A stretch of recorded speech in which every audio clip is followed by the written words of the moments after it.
That's why the show is called Attack on Titan.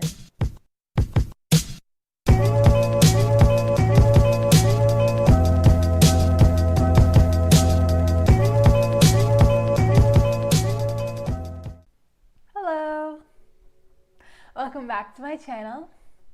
Today I will be reviewing not Hunter x Hunter, Attack on Titan, and I will do it with an Eren-inspired cocktail.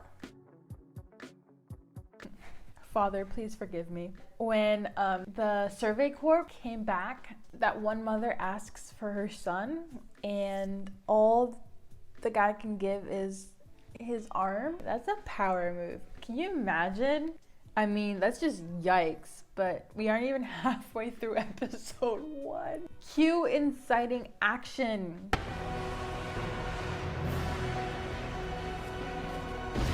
It literally shook me when they panned the height of the colossal giant. That's a huge bitch!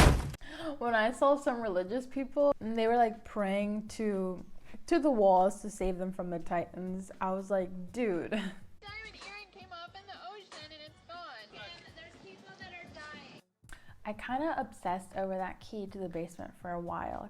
I wanted him to get to that basement so bad. I love the whole interaction with the potato girl, Sasha. And Marcos wanted to be like a military personnel, and I was like, yeah. I felt like he should be there because he lusts for murder the same way Eren does. But it doesn't even matter because Marcos dies. Go Karl Marx. Eat the rich. Eat the rich. I was so shook when Eren was eaten. I do not know how many times I have to say this, but like, Titan's running is such a boner killer. Misaka's origin story is so sad. Imagine watching your parents die in front of your very eyes. No matter how many ads I get, I don't think I'll ever get Crunchyroll Premium. When Misuka realized that Eren might be gone, I was just like, ay pobrecita, like she felt like she lost her family all over again. So at this point, Eren has been eaten by a Titan, and he becomes a Titan himself.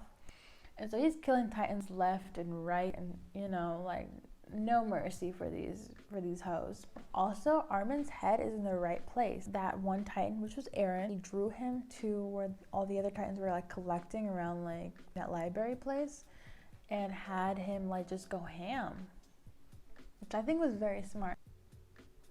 Oh my god, I just realized the reason that the napes of their neck is so vulnerable is because that's their life source. When Eren turns into a Titan, that's where he goes to control the Titan.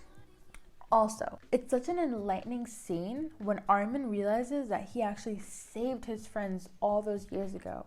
It just goes to show you that sometimes we blame ourselves to cope with traumatic events, but we don't always know the whole story.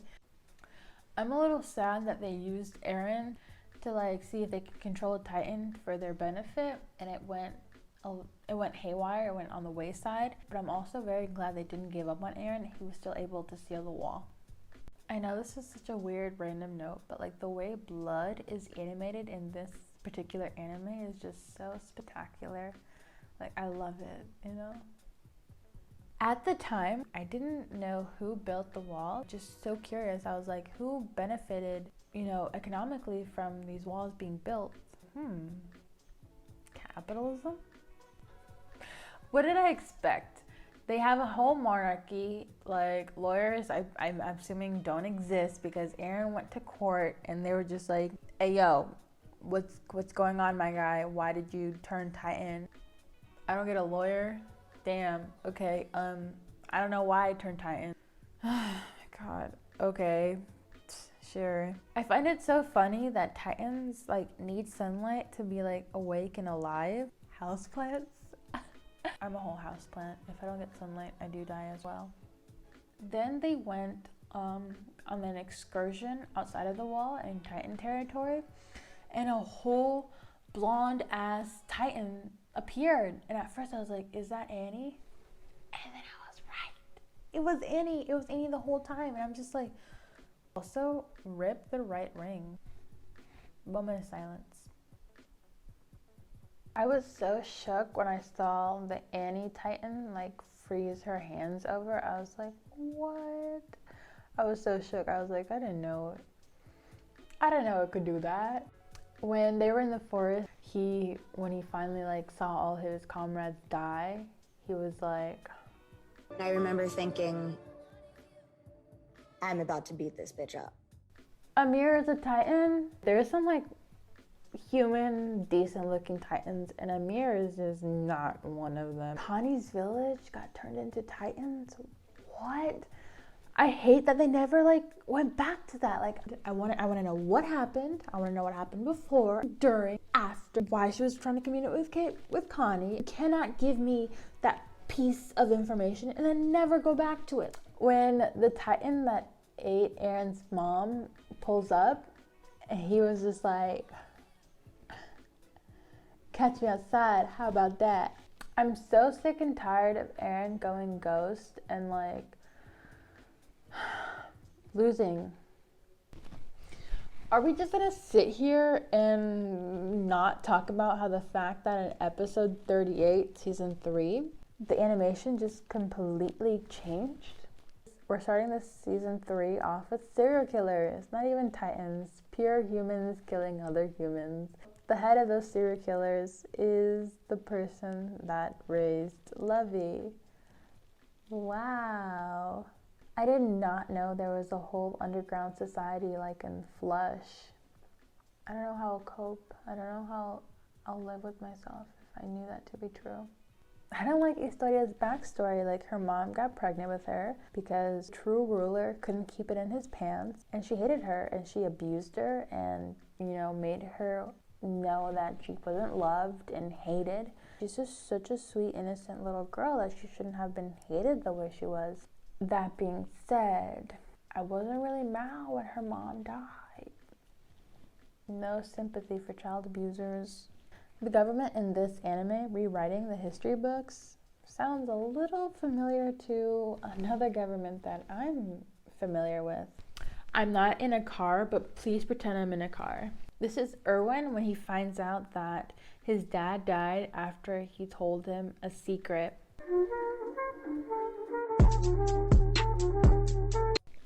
When they find out that the king is fake, yes, screw the bourgeoisie. It was a little trippy to find out that Historia's family can control other people's minds and memories and can erase certain memories. I know I shit on Ymir for being an ugly ass Titan, but Rod's Titan, like Historia's dad's Titan, takes the cake. Of all Titans that are like ranked in ugliness, he's number 1.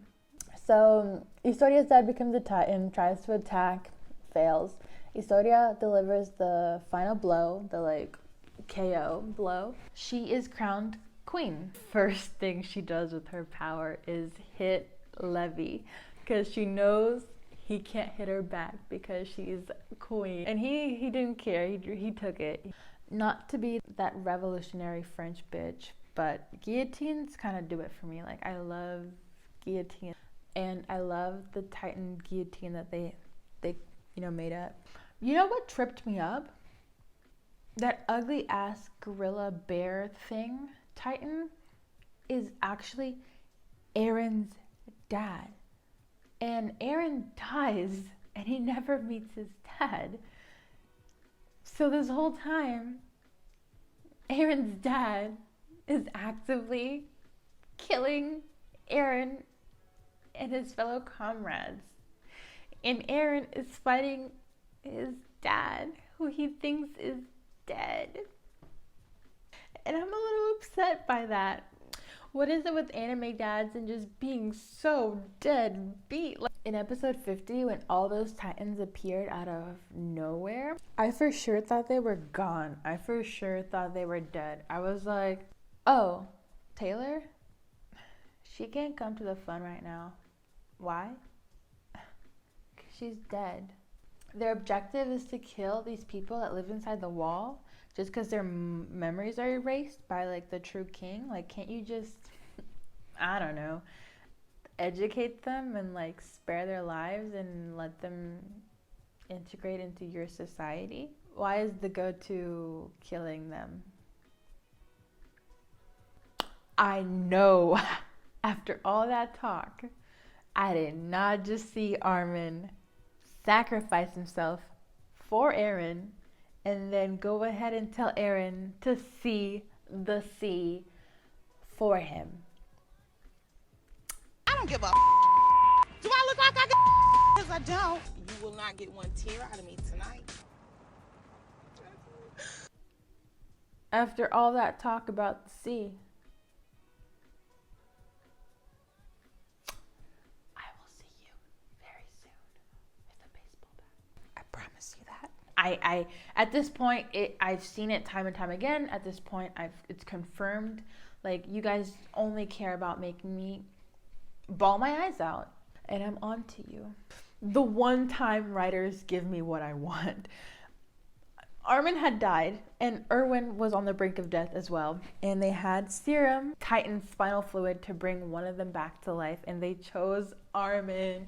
I understand Erwin was an experienced leader, but Armin had some new, fresh ideas that I feel like could lead the Survey Corps to a whole nother level that Erwin just couldn't see. This is my reaction when they finally go into that basement.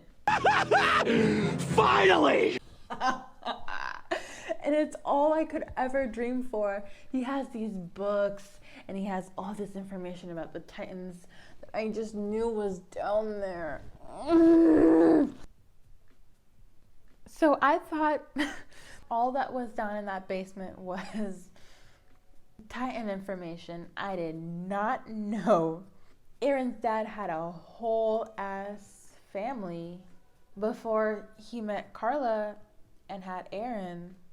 Men ain't shit. Now that I'm thinking about it, I don't think I've seen a single black person in this anime. Start finally talking about the Titans and the origins of the Titans and all that good stuff. So 1800 years ago, Ymir Fritz made a deal with the devil. A horrible decision, really. Which it makes sense. For Titan powers, I don't know how she knew about these Titan powers, but she like hit up Satan one day and was like, yeah, I'll have some of that. After her death, her power was split into 8 different Titans called the Eden Empire, who thought they were better than everybody else and stole land and money and ethnically cleansed for about 1700 years. And then the Great Titan War broke out, and that was one about 80 years ago. Hold the phone. The walls put in place weren't just constructed by people, they were made of actual Titans. And the reason he did that is because he didn't want to fight anymore. Eren's dad was married to a whole royal and had a whole royal kid who betrayed him and outed him out. Would you look at them apples? I understand why he had a whole new kid. Shit, if my kid threw me under the bus to the police, I'd have a new one. So we're at this point, and we finally find out the mindless Titans that like don't really have cognitive thought are just rebellious prisoners who were tortured CIA style, injected with Titan spinal fluid, and then set free. Oh my god, you guys, I literally cannot process this right now. Sorry, Eren's dad's wife, his first wife, is the Titan that ate Eren's mom. Talk about a messy breakup. Isn't that like, I don't know if that's pure coincidence that your ex-wife who got turned into a Titan ends up being the Titan that eats your new wife. That is some next level Real Housewives of Paradise Island shit. I love the quote, anyone can become a god or a devil. All it takes is for people to believe it, which is so true. This legendary Titan, the 9th Freedom Titan, is called the Attack Titan. Dude, that is killer. That's why the show is called Attack on Titan. Ymir's literal only regret is not being able to marry Historia. You put that in the anime and still don't give me a lesbian wedding. You cowards.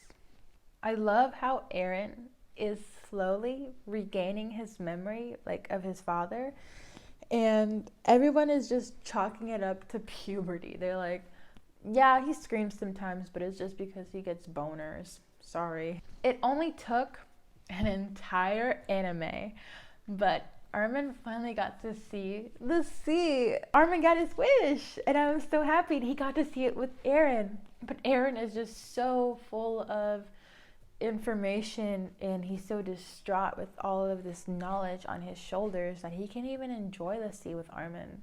It reminds me of this phrase that my mom always says to me, which is, el que mucho sabes, mucho sufre. The one that knows a lot suffers a lot. And so Eren can even enjoy the sea because he just knows way too much about Titans, about freedom, about what their possible future could hold. I really hope you guys enjoyed this video. I post new videos every Friday. Let me know in the comments what you guys thought of this video. If you liked it, if you didn't like it, if there's a particular anime you guys want me to review. As always, thank you so much for watching, and I'll see you next time.